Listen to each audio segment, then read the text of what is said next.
as I say, it's easy for us to all sit here and criticise. To be honest, if the riders who are fighting this out are happy enough and think that that was the safest way to do it, then who are we to say otherwise? We have to explain how these timings are usually taken, though, because we will be waiting to bring you any GC timings, and the bonus seconds were taken off the stage today, which is going to be a bit of a disappointment. But usually we have the timing mechanism essentially in place by Tissot. It's very specific.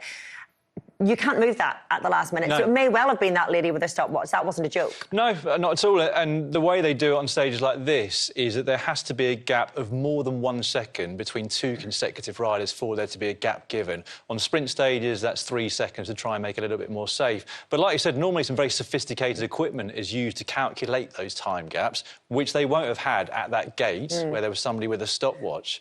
Let's face it as well. You know, looking at the replay, it didn't look to the naked eye without using my own stopwatch like there was more than a 1 second gap between any of those riders as they went through that gate.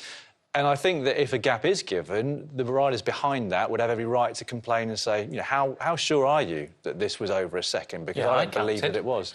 One elephant, two elephants. No, but at the same time as well, they've not got a great track record of keeping the time and keeping an eye on what's happening. We saw on stage 1, it's awful to mention, but they had bonus seconds on top of that climb before they dropped down to the finish. Stage 2, yeah. Stage 2, sorry. They were asking fans for videos so they could see who crossed the line first. And then you've got someone with a stopwatch. Yeah, I'd be with you. I'd be like, unless you videoed this, I actually finished with Primož Roglič today. It looks like I was in the gruppetto, but no, I was not. I mean, it is...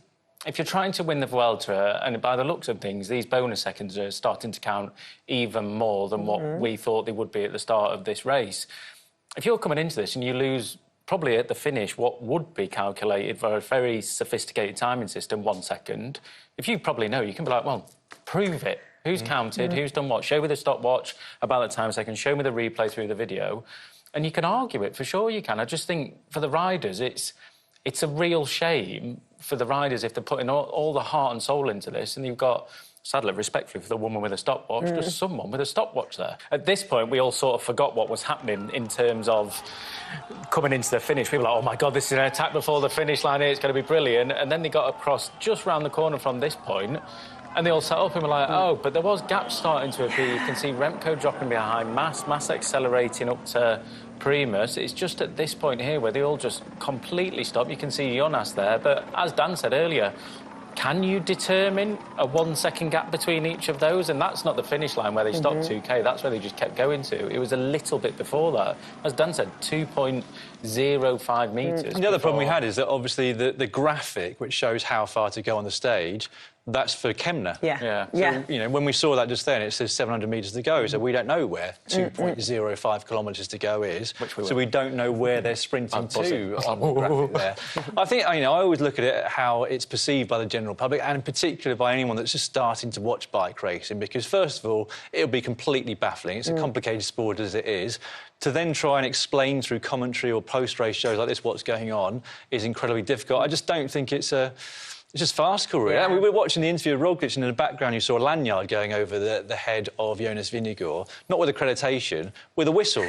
Right? And it's quite a sensible thing to do, right? So basically what the whistle is for is so that when they're riding back down this descent to their team buses so they can get to the next hotel, they can warn members of the public so that they can hopefully get out of their way and they get down the hill safely. But when you break it down, it's like, what other sport requires a whistle to stay safe, to get back to where you need to? It's utterly ridiculous, really, isn't it? Oh, it's like 1990s rave scene.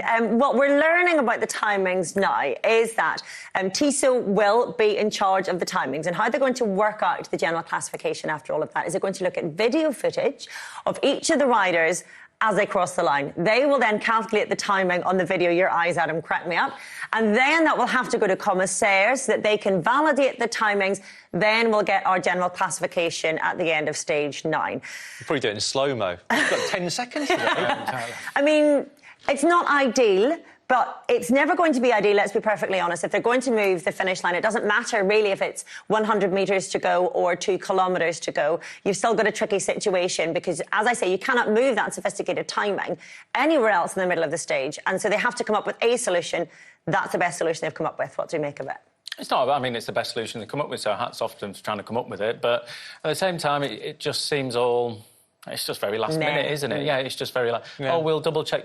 What if there wasn't what if the helicopter wasn't on them at the time? You know, or what if the cameras weren't on them at the time? Whatever it might be, you could try and argue it. They're very lucky they've got cameras there for them. It just seems it just doesn't seem organised whatsoever. I'd also be interested to know whether every single rider was really clear on where that finish line was, or at least where the GC times were going to be taken, because, going back to yesterday, Remco saying that he wasn't able to hear in his race radio that there wasn't a group up the road still, taking the blame himself, saying he felt a little bit stupid. It can be difficult to hear on the race radio, and I think, 10, 15, 20 years ago, you would have had a road captain go back to the team car, but it's so frantic and so nervous these days, you can't really afford to always go back to the team car. There's the finish line there. Off. That part there where that little gazebo was, that's the finish line, then they carry on round this corner. So even after that flat section where they cross that gazebo, it flattens off, so the gap automatically opens because the speed increased a little bit, whereas if they're arguing where it is, a rider can say, someone said 2k to go, that's why Prima stopped at 1k to go, so yes, I have got a second.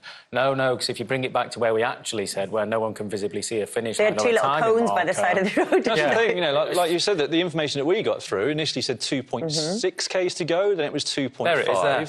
Just there on the left, so you can see a little ladder, 2 cones. Oh, yeah, the 2 cones in the middle by the tree in the hut, the gazebo, So now they go across this flat part. Primus is still going. Mass looks like he might have sat up a bit. Remco's closing in on him.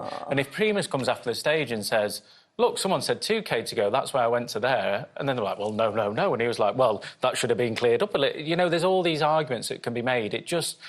Why stop a timer at 2.05 kilometres to go when there's a huge 2 kilometre banner at 50 metres after it, where it's visible to riders where it is? It's just beyond me. Yeah.